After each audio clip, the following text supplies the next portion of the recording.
नमस्कार, मैं राम सिंह यादव। आज हम इस समय मौजूद हैं पृथ्वीपुर विधानसभा क्षेत्र के अंतर्गत ग्राम पंचायत बछौड़ा में, और हमारे साथ हैं कांग्रेसी प्रत्याशी नितेंद्र सिंह और फिर नीतू भैया जी।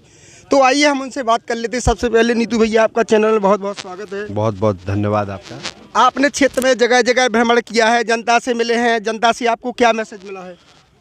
नहीं, भ्रमण तो लगातार चल रहा है। अभी ये तो चुनाव में हो रहा है, उसके पहले निरंतर 2 वर्षों से भ्रमण चल रहा है। लोगों के सुख दुख में उपस्थित हो रहे हैं और जनता आक्रोशित है।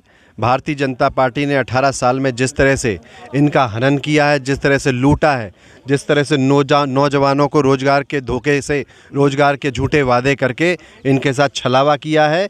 और जब चुनाव आते हैं तो बड़े बड़े लालच देते हैं कि ये लाडली बहना ले लो, ये ले लो, और चुनाव हो जाते हैं तो इनको पिसने के लिए छोड़ देते हैं। तो इस भारतीय जनता पार्टी और शिवराज सिंह जो 18 वर्षों से मुखिया हैं, और दुर्भाग्य है कि 18 वर्ष का मुख्यमंत्री, उसको चुनाव 18 साल बाद याद आई कि हमारी बहनों के लिए राशि ले लो। 18 वर्षों से बहनों की याद क्यों नहीं थी?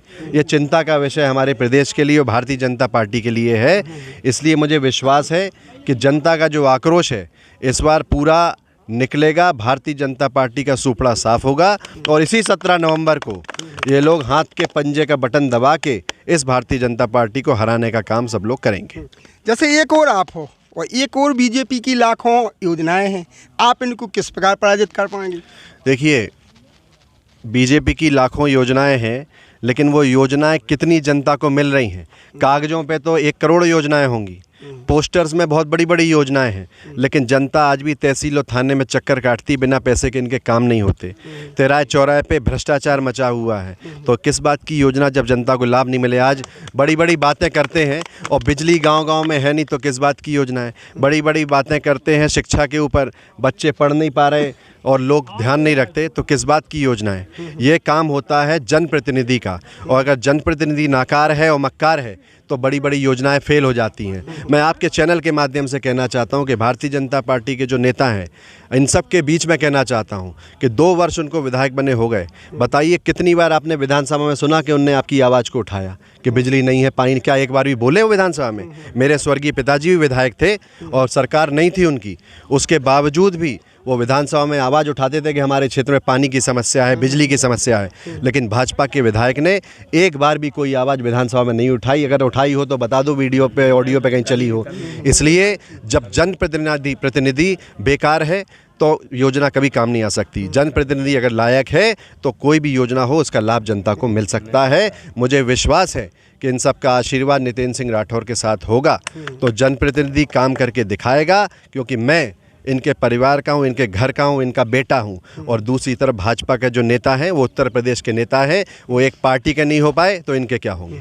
आपको क्या लगता है कि मध्य प्रदेश में आपकी कितनी सीटें आएंगी?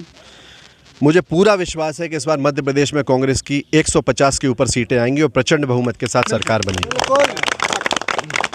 अगर आपकी सरकार बनती है मध्य प्रदेश में, तो जैसे कि अभी आपने क्वेश्चन किसी के माध्यम से हमने सुना था कि बेरोजगारी है जी, और भ्रष्टाचारी है, वो जगह जगह बेरोजगारी चल रही, आपने भी कहा था। तो इस पे आप क्या करेंगे? ऐसा कदम उठाएंगे कि जिससे ये बेरोजगारी यहाँ की खत्म हो जाए? देखो, मध्य प्रदेश के लिए तो हमारे जो मुख्यमंत्री बनेंगे और जो हमारी सरकार बनेगी वो काम करेगी। मैं अपने क्षेत्र की बात करता हूँ, क्योंकि मैं तो क्षेत्र का जनप्रतिनिधि बनूंगा। नहीं, हम आप ही के क्षेत्र की चर्चा कर रहे हैं। आपने प्रदेश बोला अभी। अच्छा, तो नहीं सुधार जैसे कि जो अपना विधानसभा है, पृथ्वीपुर विधानसभा, इसके लिए हम आपसे पूछ रहे हैं कि आप क्या करेंगे ऐसा कार्य? मैं बताता हूँ। जब 15 महीने की कांग्रेस की सरकार बनी थी, ये इस सोच के साथ बनी थी कि 5 साल सरकार चलेगी कांग्रेस की। लेकिन सबसे पहले भारतीय जनता पार्टी के नेताओं ने जो वोट इन्होंने कांग्रेस को दिया था, उस वोट का सौदा किया और अपनी सरकार बना ली। वो कोई किसी के वोट से नहीं बने थे, सौदेबाजी से सरकार बनाई। तो मेरा कहना है, उस 15 महीने की सरकार में राम राजा की नगरी ओरछा है, मेरे स्वर्गीय पिताजी मंत्री थे और वहाँ एक कार्यक्रम हुआ था, नमस्ते ओरछा। उसका उद्देश्य यही था कि यहाँ से पर्यटन का विकास करना है, पर्यटन का विस्तार करना है और पर्यटन के सर्किट बनाने हैं, जिससे नौजवान साथियों को रोजगार मिल सके। आज ओरछा राम राजा की नगरी में आप जाएंगे तो वहाँ जो मेन सोर्स ऑफ इनकम है वो पर्यटन है, उसके माध्यम से लोगों को काम मिलता है। मेरा प्रयास होगा कि जनता के आशीर्वाद मिलने के बाद हमारे विधानसभा क्षेत्र में चाहे अछरू माता हो, चाहे मोहनगढ़ का किला हो, चाहे मड़खेरा का सूर्य मंदिर हो और पड़ोस में गढ़कुंडार का किला है और वीर सागर का राधा कृष्ण का मंदिर है, यहाँ पे पर्यटन का विस्तार करेंगे, जिससे हमारे रोजगार के लिए नौजवान साथियों को अवसर प्राप्त होंगे कि उनको रोजगार मिल सके।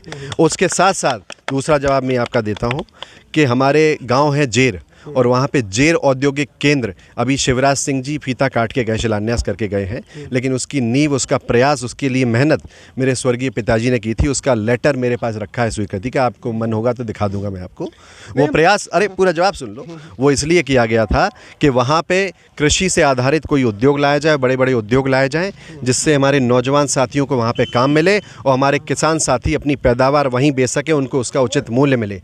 मुझे इस दिशा में काम करना है। सरकार बनेगी तो पूरा प्रयास होगा कि कृषि आधारित कोई बड़ा उद्योग लेकर आऊं, साथ ही साथ पर्यटन का हमारे क्षेत्र में विस्तार हो, और नदी का पानी तालाब में और तालाब का पानी खेत और कुएं में लेकर आऊं, क्योंकि तालाब में पानी जब आएगा तो हमारे केवट समुदाय के लोगों को मछली पालन करने में फ़ायदा होगा, और जब तालाब का पानी खेत और कुएं में आएगा तो कुशमा समाज के साथियों को सब्जी भाजी करने में फ़ायदा होगा, और हमारे किसान साथियों को सिंचाई की बेहतर व्यवस्था होगी। इस दिशा में काम करना है।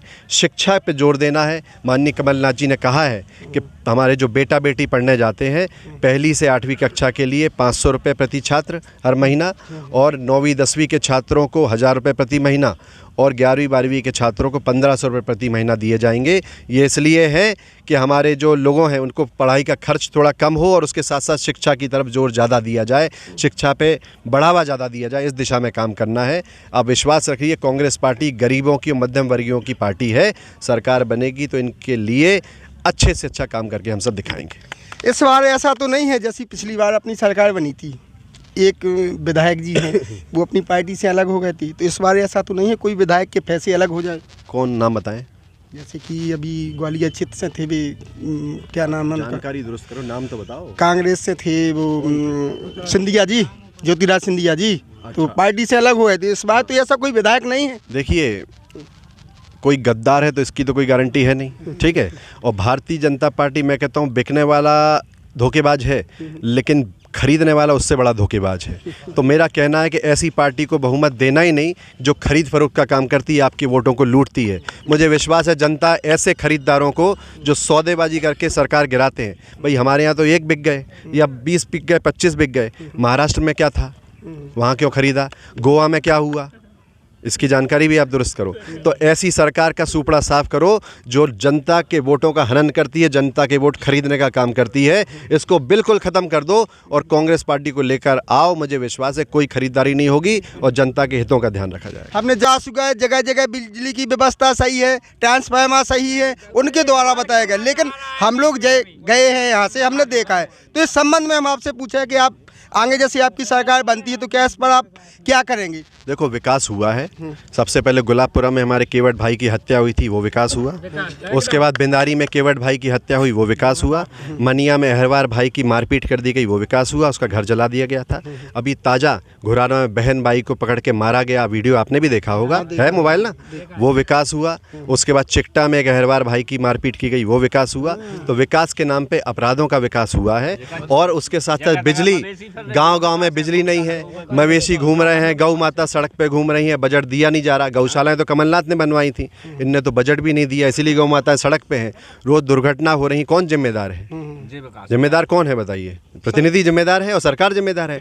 आज दिल्ली केंद्र में भी भाजपा की सरकार है, प्रदेश में भी भाजपा की सरकार है, उसके बाद क्यों पढ़े लिखे लड़के बेरोजगार घूम रहे हैं? ये सवाल आप अपने उनसे विधायक और सरकार से कीजिए। जिस दिन मैं बन जाऊंगा जनता के आशीर्वाद से, आपका ये सवाल मेरे से करना जायज़ होगा। आप हमारे चैनल के माध्यम से अपने विधानसभा की जनता को क्या मैसेज देना चाहते हैं, क्या कहना चाहते हैं? मैं सिर्फ इतना ही कहना चाहता हूं कि नितिन सिंह राठौर का परिवार पीढ़ी दर पीढ़ी आप सबकी सेवा करता रहा है।